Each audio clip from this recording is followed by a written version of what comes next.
Kita lihat dulu mungkin blueprint BPBD ya. Ada namanya peta KRB, kajian risiko bencana. Oh iya. Yaitu periodenya 2019 sampai 2023 ya, berarti itu. Di situ ada kan di KRB itu dokumen KRB ada 24 kecamatan rawan bencana. Yang teridentifikasi sebagai rawan bencana Tuh, ya Pak. nah, harapan pengennya kita sih yang di daerah rawan bencana itu terbentuk semua destana. Kenapa? Destana manfaatnya besar. Ya, kenapa? Mereka adalah relawan-relawan yang dibentuk atau dibentuk oleh desa ya untuk bisa mandiri, kemudian bisa beradaptasi dan bisa pulih cepat tak kala Terjadi bencana. Ya,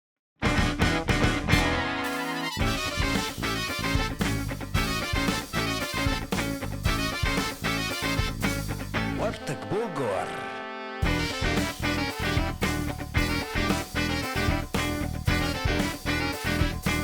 Warteg Bogor.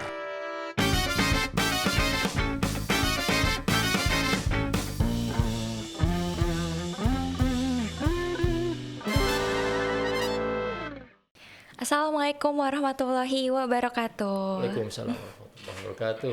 Halo Insan Planner, kembali lagi bersama kami di Warteg Bogor, Warung Tegar Beriman, podcastnya Bapak Dalitbang Kabupaten Bogor. Nah, hari ini kembali lagi bersama saya Dania sebagai host hari ini, dan kita juga udah kedatangan bintang tamu spesial yaitu Bapak Ponco Sugianto. Assalamualaikum. Waalaikumsalam. Nah, beliau ini adalah PLT Kesiapsiagaan dari Badan Penanggulangan Bencana Daerah Kabupaten Bogor ya Pak ya. Nah, ngobrol-ngobrol nih ya Insan Planner, belum lama ini kan ya Pak ya, kita kan sempat ada bencana di daerah Lewiliang dan Pamijahan ya Pak, kalau nggak salah di 22 Juni ya Pak ya. Itu juga bencananya cukup berat gitu, banyak korban, ada beberapa rumah yang rusak dan infrastruktur yang rusak seperti itu. Dan selain itu kan kita juga sering nih ya Pak dengar bencana-bencana di Kabupaten Bogor gitu. Nah, menarik banget, mungkin hari ini kita akan fokus buat membahas bencana, kita cari tahu lebih jauh lagi bencana di Kabupaten Bogor gimana dengan dari narasumber yang udah hadir hari ini. Nah, sebelum ngobrol-ngobrol nih Pak, mungkin ditawarin dulu, kira-kira kita di warteg ya Pak ya, mau minum apa Pak? Boleh. Teh Ya, manis boleh, teh manis ya Pak ya. Teh, permisi, ada teh hikmah. Teh punten mau pesan teh manis 2 ya, yang hangat. Terima kasih. Ya, mungkin lanjut ya Pak ya. Sebetulnya jenis bencana nih Pak, mungkin pertama-tama bencana-bencana apa aja sih Pak sebenarnya yang sering terjadi di Kabupaten Bogor Pak? Ya. Jadi gini Mbak Deniar, jadi sebelum kita masuk ke tadi yang disampaikan Mbak Deniar, jadi teman-teman sekalian mesti tahu dulu di tahapan-tahapan penanggulangan bencana di Kabupaten Bogor seperti apa. Tahapan ini bukan hanya di Kabupaten Bogor, seluruh Indonesia ada. Jadi yang pertama itu tahapan pra-bencana. Yang kedua itu tanggap darurat, dan ketiga itu pasca bencana. Ya. Di pra-bencana itu ya biasanya upaya-upaya yang kita lakukan untuk mengurangi dampak risiko bencana. Kalau tanggap darurat berarti pas pada saat kejadian kita di tempat ya Pak ya, ketika ada kejadian. Kita melakukan apa, siapa berbuat apa melakukan apa, di situ semua. Biasanya teman-teman TRC yang itu. Terus kemudian dukungan logistik untuk teman-teman di lapangan. Ya. Untuk teman-teman di lapangan ya, logistik bukan korban, bukan, teman rekan-rekan di lapangan. Terus kemudian yang ketiga yaitu di pasca bencananya, itu di kegiatan rehabilitasi dan rekonstruksi ya. Memang sekarang sudah sejak adanya Permendagri 90 tahun 2019 tentang kodifikasi, kegiatan itu sudah hampir semua dialihkan ke SKP lain ya. Ini yang terkait teknisnya ya Pak ya. Betul. Pun sama dengan yang ratiknya, yaitu di bidang logistiknya, kita ke dinas teknis terkait juga sama. Terus kemudian seperti yang tadi ditanyakan oleh Mbak Deniar tentang penanganan bencana ya, penanganan bencana, bahwa dalam hal penanganan bencana ya, jadi tiap-tiap institusi pasti ada SOP-nya kan. Iya betul Pak, pembagian tugasnya seperti itu betul. ya Kalau Pak. terkait dengan SOP penanganan bencana di BPBD Kabupaten Bogor ya, pasti akan sama dengan hampir sama dengan BPBD yang lain juga sama. Pertama pastikan akan menerima apa? Pertama menerima laporan baik dari masyarakat ataupun dari unsur relawan kebencanaan. Kemudian ini SOP-nya ya. Iya, Terus Pak. kemudian dari situ teman-teman Berarti pertama-tama masyarakat nih ketika ada kejadian bencana masyarakat bisa ya Pak ya melaporkan itu kemana sih Pak kalau pelaporannya ada call awalnya? centernya, kita ada Ada call center ya, konselornya, Pak, itu? nanti akan kita kasih nanti ya nomornya berapa ada nanti. call centernya khusus BPBD ya Pak Khusus ya. ada. Jadi ini buat masyarakat mungkin semua insan planner bisa tahu kalau misalnya yang ada di Kabupaten Bogor ketika bencana BPBD ini nih sudah punya call center seperti itu. Nanti mungkin akan di-share ya Pak ya Betul. nomornya berapa. 24 jam ya Pak ya? 24 jam. 24 jam setiap hari. Terus kemudian setelah itu pastikan si penerima informasi itu akan melaporkan secara berjenjang hierarki. Pertama ke atasannya langsung, yaitu kepala seksi kedaulatan. Terus kemudian dari kasih kedaulatan ke kabin kedaulatan dan logistik. Kemudian Pak Kabinnya akan menyampaikan langsung ke Pakalaknya. Nah, nanti tinggal Pakalaknya bersurat terkait dengan jenis-jenis bencananya, terkait dengan kualitas bencana seperti apa, maksudnya apakah itu masuknya skala kecil? Kalau kecil berarti bisa cukup dihandle di tingkat BPBD. Oleh kita semua bisa dihandle tingkat BPBD, internal BPBD. Tapi kalau sudah skalanya sedang dan besar, ya itu mesti bersurat atau penanganan secara menyeluruh dari pihak Pemda. Dengan apa? Dengan cara Pak Bupati mengeluarkan surat ketetapan SK bencana ya Pak ya. Kemudian ada SK tanggap darurat bencana lah. Jadi itu dasar kita untuk melangkah selanjutnya. Berarti pertama-tama ketika ada bencana dilaporkan BPBD pertama mengidentifikasi dulu ya Betul. Pak skala bencananya ini seperti apa untuk menentukan tingkat penanganannya yang harus dilakukan ini seperti apa, skalanya semana seperti itu ya Pak. Itu kemudian tadi kalau misal memang lengkap kita bisa dihandle sama kita, cukup kita. Kalau yang tadi emang skalanya besar dan sedang dan besar, baru kita action dengan mengeluarkan SK penetapan tanggap darurat yang kemarin. Seperti kejadian contoh yang tadi awal-awal Mbak Deniar sampaikan, kejadian waktu di kejadian bencana di Lewiliang, Desa Parasari, Muara, desa Kampung Muara di Kecamatan Pamijahan. Itu banjir bandang sama korban jiwanya kurang lebih 2 itu. Terus kemudian yang di Desa Purasari, Kecamatan Lewiliang, sama itu besar. Itu di waktu berdekatan ya Pak ya. Makanya kan pimpinan kami Pak Kalak sudah komunikasi dan sudah hasil investigasi dan hasil analisa bahwa ini memang kejadiannya terbilang sedang ya, dan cukup sedang dan mengarah ke besar ya. Beliau mengeluarkan surat tanggap darurat dari Pak Bupati, PLT Bupati. Alhamdulillah dengan waktu relatif singkat lah kita bisa menghandle semua. Kemudian itu juga tidak terlepas dari dukungan dari semua pihak. Kenapa penanganan bencana kejadian kemarin itu di banjir bandang di Desa Muara, di Kampung Muara dan Purasari bisa tertangani dengan cepat. Alhamdulillah. Ya, Pak ya. Biasanya kalau seperti itu siapa saja sih Pak yang dilibatkan gitu? Ini kan berarti sudah SK Bupati, berarti seluruh SKPD dari pemerintah daerah berarti harusnya ikut campur sesuai dengan turun tangan gitu ya Pak, sesuai dengan tupoksinya masing-masing. Selain dari pemerintah daerah biasanya ada pihak-pihak lain nggak sih Pak yang ikut turun andil gitu Pak dalam penanganan bencana? Ya, jadi selain pemerintah daerah tadi ya, yang namanya penanggulangan bencana itu konsep pentahelik. Jadi lima institusi ya, 5 aktor ya. Yang pertama pemerintah, yang kedua masyarakat sendiri, yang ketiga itu dunia usaha, yang keempat itu dunia pendidikan, dan atau dunia akademisi, dan yang kelima itu yaitu dunia media seperti ya kan. Jadi itu saling sinergi satu sama lain ya kan. Jadi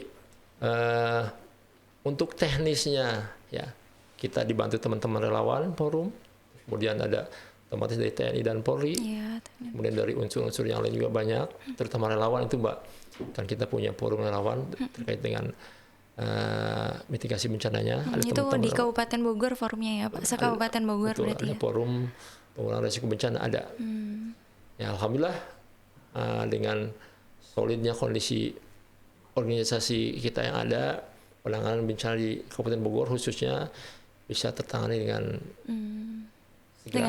cepat ya Pak ya. Alhamdulillah. Ini berarti memang BPBD ini ketika ada bencana tidak hanya sendirian seperti itu ya. Berarti BPBD ini bekerja sama dengan banyak pihak untuk supaya, karena kan kita ada juga pasti BPBD juga ada keterbatasan sumber daya manusia dan tenaga dan lain sebagainya. Ini ternyata di Kabupaten Bogor ketika ada bencana semua pihak turut andil. Luar biasa ini ya Pak ya. Alhamdulillah. Jadi Mbak, sebagai tambahan juga nih buat tambahan informasi buat rekan-rekan sekalian, kenapa tadi saya sampaikan konsep pentahelik itu memang konsep dari pusat, dari BNPB, karena keterbatasan itu.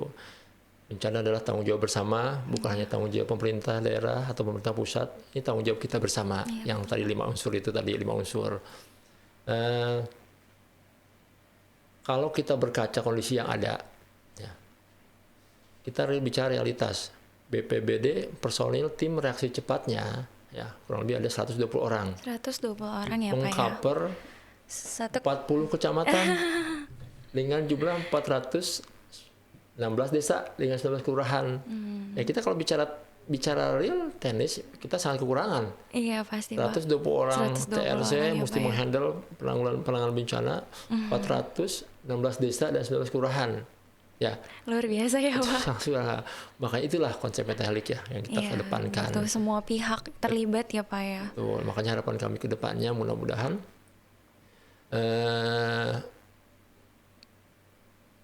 permohonan penambahan SDM terutama tim reaksi cepatnya bisa diakomodir oleh pemerintah daerah, sehingga harapan kita sih pengennya ada unit-unit penanggulangan bencana ya, sama hanya juga tetangga kita tuh damkar ada kan unit damkar wilayah ini ini dibagi per wilayah. Betul, harapan kita apa, biar cepat tanggap terhadap bencana kan tadi itu ya, meskipun kita pakai konsep pentahelik tadi ya kan idealnya dari kita dulu, dari pihak pemerintahnya kita maksimalkan dulu sumber daya yang ada ya. Kalau misalnya kita upayakan lebih maksimal lagi, atau kalau misalnya belum juga ya udah kita pakai konsep pentahelik itu yang tadi ya maksimal. Harapan kita begitu Mbak, supaya bisa mengcover jumlah wilayah potensial supaya sini. Ketika ada tindakan cepat ya Pak, secara lokasi pun lebih dekat seperti itu ya Pak. Betul. Semoga harapannya ke depan nanti bisa berjalan ya Pak. Amin. Mungkin tadi kan berarti dari 40 kecamatan ini kan karakteristik wilayahnya berbeda-beda ya Pak ya. Biasanya bencana-bencana yang di Kabupaten Bogor tuh jenisnya apa aja sih Pak? Kalau kita bicara bencana di Kabupaten Bogor jenisnya, berarti kita mesti tahu dulu topografi ya atau kondisi di wilayah Kabupaten Bogor. Kebanyakan kan kondisinya perbukitan. Iya Pak. Perbukitan itu biasanya dari daerah selatan dan ujung utara Sukamakmur itu Kecamatan Sukamakmur yang kemarin kejadian itu. Kalau selatan otomatis puncak ya, dari mulai Cisarua, Megamendung, kemudian banyak juga yang lainnya ya. Itu memang udah jalurnya. Terus kemudian di barat juga ada, kayak kemarin di wilayah Pamijahan dan Lewiliang sama, karena sebagian besar konturnya itu perbukitan. Makanya longsor yang dominan. Ya. Kemudian paling dominan banjir. Berarti paling sering terjadi longsor ya Pak ya. Terus kemudian banjir paling di daerah perkotaan ya Pak ya. Karena mungkin tadi itu karena akibat dari pembangunan yang masif ya tanpa dibarengi oleh pemberian kan ruang RTH ya, ruang terbuka. Di penyerapan air ya langsung dibuang. Itu maksudnya kalau misalnya emang maaf infrastrukturnya kurang maksimal. Masih dalam proses lah kita ya Pak betul. ya. Makanya yang sering terjadi itu longsor dan banjir. Ya, karena intensitas curah hujan di Kabupaten Bogor nih cukup tinggi juga ya cukup Pak. tinggi, Jadi ya. makanya paling sering terjadi tuh longsor dan banjir. Keduanya ya. sering kali dipicu karena intensitas hujan yang tinggi juga ya Pak ya. Kemudian perlu diingat bahwa kalau kita bicara volume hujan, dari dulu sampai sekarang tetap sama hujan mah. Gitu-gitu aja ya. Tapi pertanyaan kenapa sering terjadi bencana? Ya kan? Kenapa? Ya. Ini buat ajakan buat teman-teman juga bahwa kalau kita bicara flashback ke situ, ya itu merupakan tanggung jawab moral kita bersama. Ya, kenapa banyak terjadi bencana? Padahal curah hujan dulu mungkin sama sekarang sama aja. Itu juga hujannya. Ya, kenapa? Tadi pertama, ya alih fungsi lahan, ya kan? Musuhnya buat apa? Buat untuk apa? Ruang rapat ya. Rapat pepohonan ya. Sekarang ini terbuka aja lahan perkebunan. Ya, gimana si tanah mau bisa mengikat air ya, tak kalah yang tanamnya tanaman perkebunan kayak jenis biji-bijian dan sebagainya ya, biasanya kan itu pohon-pohon besar, kemampuan serap airnya berbeda ya Pak ya. Betul. Terus kemudian yang kedua tahu ya, tolong juga sudah hindari ya membangun bangunan di tebing-tebingan ya kan itu rawan longsor ya kan, tolong sebisa mungkin lah kan karena bencana karena kita juga sebabnya ya itu kan. Kita bangun bangunan di tebingan ya kan, di mana longsor. Kemudian yang ketiganya kemudian banjir ya, dulu kan si sungai itu kan jarak antara daratan itu kan lebar ya, harusnya ada sempadan ya Pak ya. Sempadan ya, sempadan sungai ya. Sementara kondisi sekarang yang sempadan itu kebanyakan dibangun rumah, pemukiman ya. Si air gimana mau jalur ya mau sementara ada banyak menghalang di situnya ya, dalam artian penyempitan ruang itu. Jadi imbasnya seperti itu ya kan. Soalnya kan kita nggak bisa menanyakan intensitas hujan tinggi apa bukan kepada kita semua. Bahwa salah kita juga ini mah. Ya, berarti ini pesan buat semua aktor pembangunan ya Pak ya. Mungkin kita sama-sama menjaga alam.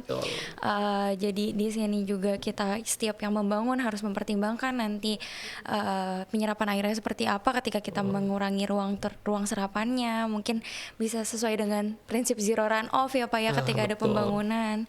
Lalu sempadan sungai dan segalanya itu harus sesuai dengan aturan yang sudah disusun Pemda gitu ya Pak ya. Ya itu mungkin pesan-pesan bangunan. Nah sebelum kita lanjut nih Pak, kayaknya ada yang mau lewat deh Pak.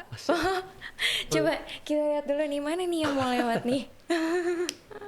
Yang biar lebih menarik ya Pak ya sebelum kita lanjut ke pembahasan selanjutnya. Assalamualaikum. Waalaikumsalam. Mau numpang ngamen sedikit Pak ya. Monggo silakan. Ayo Mang. Lagu apa nih Teh? Lagu Rosa, judulnya Sakura. Aduh mantap.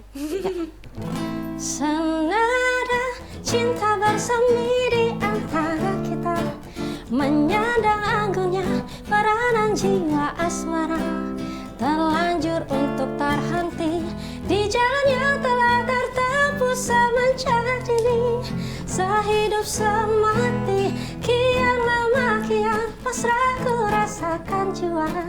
Janji yang terucap tak mungkin terhapus saja. Walau cobaan berdusta, walau cobaan memaksa diriku terjerat di peluk asmara. Terlambat untuk tercinta, terlambatlah sudah menyentuh sanubari, semudah ku sangka. Yakin akan cintamu, yakin kau segalanya. Perlahan dan pasti daku kan melangkah menuju damai jiwa.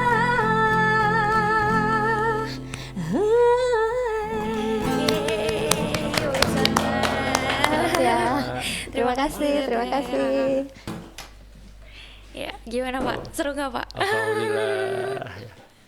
Ya emang di warteg ini banyak yang menarik ya Pak ya. Ngomong boleh saya minum nggak ini? Oh iya lupa, punten boleh Pak, bangga. Ini minum dulu ya Pak ya. Pemirsa minum dulu. Insan Piner. Alhamdulillah. Terima kasih nih udah disuguhin ya. Iya, sama-sama Bapak. Mungkin kita lanjut ya Pak ya. Tadi kita udah bahas jenis-jenis bencana, udah bahas tahap-tahapan yang dilakukan BPBD penanganan bencana. Nah, berarti kan sebelum terjadinya bencana nih sebetulnya kita bisa fokus di mitigasi, upaya mitigasi ya Pak, pengurangan resiko bencananya seperti apa itu, supaya karena kan kalau udah terjadi bencana dengan kapasitas yang terbatas yang kita punya gitu kan, sebenarnya lebih baik kalau kita cegah jangan sampai terjadi ya Pak ya. Nah, mungkin kalau misalnya bahas soal mitigasi nih Pak, apa aja sih Pak upaya-upaya yang dilakukan dari Pemda khususnya dari BPBD seperti itu Pak untuk pencegahan bencana gitu Pak? Yep. Terkait dengan mitigasi bencana ya, perlu diingat juga oleh rekan-rekan sekalian bahwa mencegah lebih baik daripada mengobati ya. Sama halnya kan, kenapa? Kalau sudah terjadi pasti biaya yang akan dikeluarkan lebih tinggi lagi daripada yang pencegahan itu ya kan. Terlebih dikhawatirkan kalau misalnya sampai nauzubillah gitu, jangan sampai ada korban jiwa dan segala macam ya Pak. Pasti nilainya akan lebih tinggi lagi tak kala itu terjadi. Makanya upaya pencegahan itu yang harus kita utamakan ya. Jadi itu namanya konsep prabencananya yang mesti kita perkuat ya. Terus kemudian hal yang perlu dilakukan adalah terkait dengan mitigasi bencananya. Gimana kita cara mengurangi risiko bencana ya. Kalau kita lihat di definisi mitigasi bencana ya, di situ ada 2 mitigasi bencana. Pertama yaitu struktural dan non struktural. Terkait dengan struktural itu pembangunan atau pembangunan fisik ya, baik itu penahan tebing seperti itu. Kemudian pembuatan untuk banjir itu penahan longsor. Untuk banjirnya kita buat apa, kayak early warning system, EWS buat banjir ya. Kita di hulu pasang alat EWS, early warning system, biar kita bisa mengetahui ketinggian air ya. Kalau misal di situ nanti kan ada klasifikasi hijau, kuning dan merah. Kita kalau sudah mendekati zona yang kuning ya, berarti kan sifatnya udah agak waspada ya. Kita sampaikan ke yang di hilirnya untuk aware. Nah, kalau misalnya sudah zona merah, sampaikan segera ke teman yang di hilir ya, supaya teman-teman bisa mengantisipasi di hilir ya kan. Kan karena jarak kan bisa dua jaman lah kalau misal dari sini, dari puncak misal ke daerah Jakarta atau Jabodetabek lah, biar bisa mengantisipasi ya. Nah, itu salah satunya.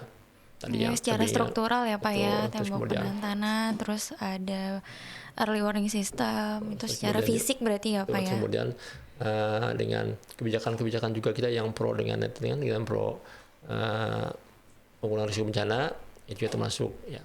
Kayak kita kemarin sudah buat Perbub SPAB, Sekolah Satuan Pendidikan Aman Bencana ya kan, kita memberikan sosialisasi kepada adik-adik kita di sekolah. Berarti di sekolah juga ada ya Pak ya. Kalau ini termasuk struktural atau non struktural tadi Pak? Masih struktural ya Pak ya. Kemudian ada juga kita kemarin buat Perbub Destana ya, terkait dengan pembentukan dan peningkatan kapasitas relawan destanya itu yang sifatnya struktural ya.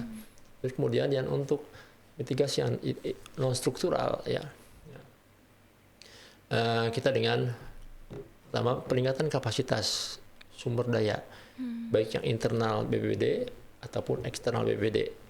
Ya. Salah satunya yaitu dengan mengadakan pelatihan. Contoh kemarin kita awal bulan ya, pertengahan bulan kemarin Juli, kita sudah mengadakan pelatihan buat peningkatan kapasitas tim reaksi cepat. Tim reaksi cepat. Berarti itu internal BPBD ya Pak ya? Ya kan. Nah, kita sudah melaksanakan kemarin di Puncak, alhamdulillah dengan jumlah peserta 40 orang. Harapannya apa? Biar teman-teman terus terasah kemampuannya. Untuk ya kan? ketika ada bencana langsung sigap ya Pak ya? Sigap. Jadi minimal mereka sudah kembali diingatkan kembali terkait dengan di flashback lah ya, pengetahuan mereka cara evakuasi betul, seperti itu ya Pak ya materinya. Ya, khawatirnya kan mereka tahu gimana kan jarang dipakai ditambah juga mungkin tambah materi-materi yang baru terkait dengan PPE, pertolongan pertama evakuasi ya. Banyak juga materi baru terkait dengan penyelamatan, pertolongan pertama evakuasi. Terus kemudian ada juga untuk yang non aparaturnya, eksternal ya Pak ya. Eksternalnya. Siapa aja tuh Pak kalau misalnya eksternal? Kita kemarin sudah melakukan pembentukan ya desa tangguh bencana. Ya. Di kita ada namanya desa tangguh bencana. Ya. Kemarin sudah akhir bulan Juli kemarin sudah dilaksanakan di desa Tajur Halang, Kecamatan Cijeruk. Ya. Itu luar biasa. Kami acukan jempol buat Pak Camat Cijeruk yang sudah peduli terhadap dan sudah memiliki kepekaan terhadap bencanaan ya. Mereka menganggarkan anggaran kegiatan pelatihan itu BIMTEK itu dari anggaran kecamatan. Oh gitu ya, Pak. Bagus. Kemudian ini berarti kalau desa tanggap bencana tadi desa tangguh bencana ini berarti fokusnya di daerah-daerah yang memang teridentifikasi rawan bencana begitu ya Pak? Ya. Kalau kita bicara hal tersebut, kita lihat dulu mungkin blueprint BPBD ya. Ada namanya peta KRB, kajian risiko bencana. Oh iya. Yaitu periodenya 2019 sampai 2023 ya, berarti itu. Di situ ada kan di KRB itu dokumen KRB ada 24 kecamatan rawan bencana. Yang teridentifikasi sebagai rawan bencana Betul. ya Pak. Terus kemudian dengan jumlah desa ada kurang lebih 250 desa. 250 desa, Nah, banyak. jadi, berarti lebih dari setengahnya jumlah lokasi di Kabupaten Bogor ya Pak ya, secara desa dan kecamatan. Betul. Jadi harapan pengennya kita sih yang di daerah rawan bencana itu terbentuk semua destana. Kenapa? Destana manfaatnya besar. Ya, karena apa? Mereka adalah relawan-relawan yang dibentuk atau dibentuk oleh desa ya untuk bisa mandiri, kemudian bisa beradaptasi dan bisa pulih cepat tak kala terjadi bencana ya kan? Karena apa?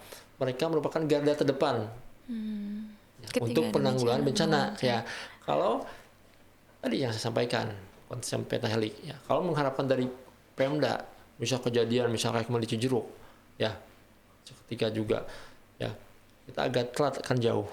Makanya kita maksimalkan teman-teman yang di Destana itu fungsinya. Ya, Pak, ya. Makanya luar biasa ini. Kan di situ di BIMTEK di pelatihan Destana itu, Mbak, kan banyak ilmu-ilmu yang diberikan oleh instruktur dari kita ya, sama yang dari forum PRB juga.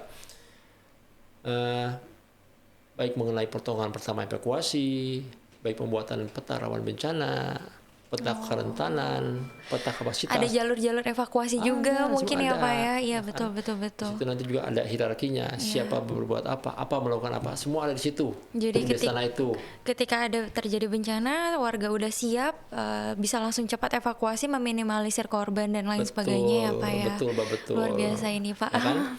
Makanya kenapa kita kemarin bersemangat untuk membuat Perbup terkait dengan pembentukan Destana yang di dalamnya juga ada peningkatan kapasitas ya.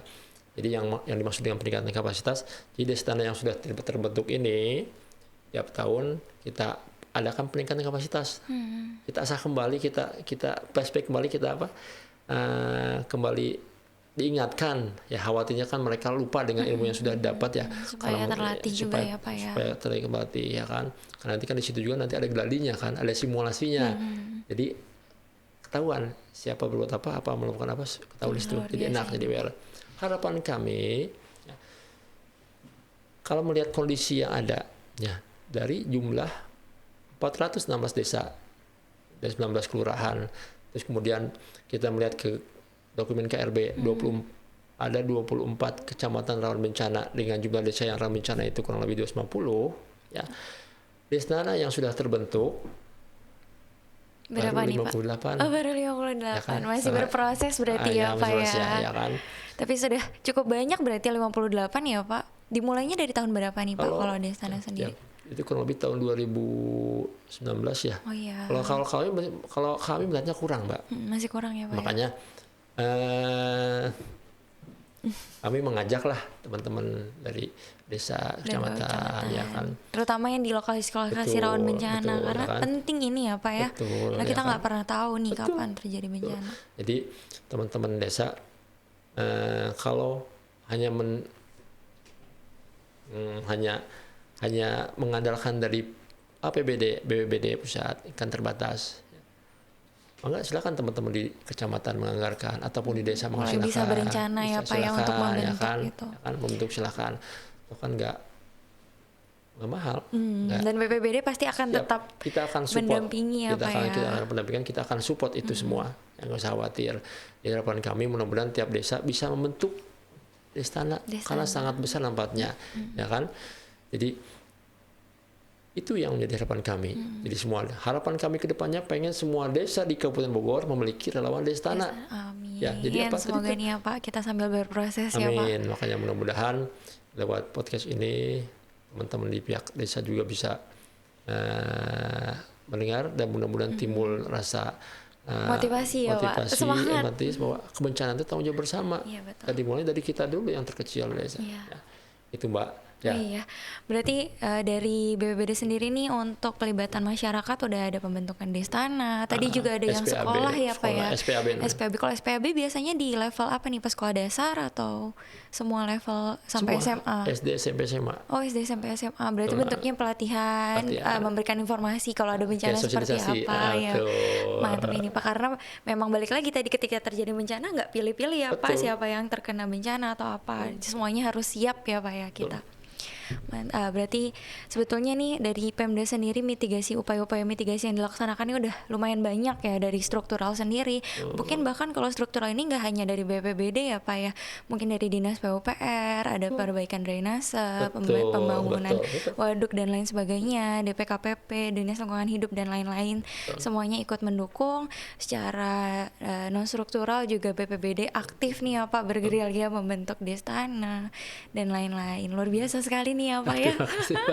Pemerintah dari BPBD walaupun menjadi koordinator juga begitu ya Pak, ketika ada bencana kan kita harus bekerja bersama gitu. Jadi komandonya kita terkait kebencanaan kita komandonya. Iya, luar biasa sekali Pak. Semoga kedepannya nih dengan segala upaya yang kita lakukan dan nanti harapannya masyarakat juga ikut semangat untuk kita semua nih harus sadar bencana, meningkatkan kemampuan kita dan ketangguhan wilayah kita akan bencana seperti itu ya Pak. Nanti harapannya dengan semua upaya mitigasi ini Kabupaten Bogor nanti tingkat frekuensi bencananya bisa berkurang ya Pak ya, diminimalisir lagi. Kita juga sama-sama nggak ingin ketika ada terjadi bencana korban dan segala macam dampak negatifnya bisa kita minimalisir ya Pak ya. Betul Mbak. Nah itu mungkin Insan Planner pembahasan hari ini tuh sangat menarik ya terkait bencana. Ini mungkin kadang-kadang kita nggak siap gitu Pak, karena kan nggak ya mungkin itu yang sama-sama Pemda nih ingin tingkatkan kesadaran dan kesiapan kita bersama ya Pak ya, karena nggak ada yang pernah tahu nih kapan bencana terjadi. Mungkin seperti itu. Dari BPBD juga sudah luar biasa sekali Insan Planner segala macam upayanya ya Pak ya. Terus dari Pemda juga berupaya bersama-sama, kita sama-sama ngajak masyarakat lah intinya untuk sama-sama sadar bencana. Mungkin itu. Kita terima kasih banyak nih ya Pak ya atas kehadirannya. Luar biasa sekali nih informasi-informasinya kita sama-sama jadi tahu. Mungkin sekian dari kami ya Pak. Siap. Ya. Terima kasih Insan Planner atas perhatiannya. Mohon maaf jika ada salah-salah kata. Saya dan Pak Ponco pamit. Terima kasih. Wassalamualaikum warahmatullahi wabarakatuh. Assalamualaikum warahmatullahi wabarakatuh.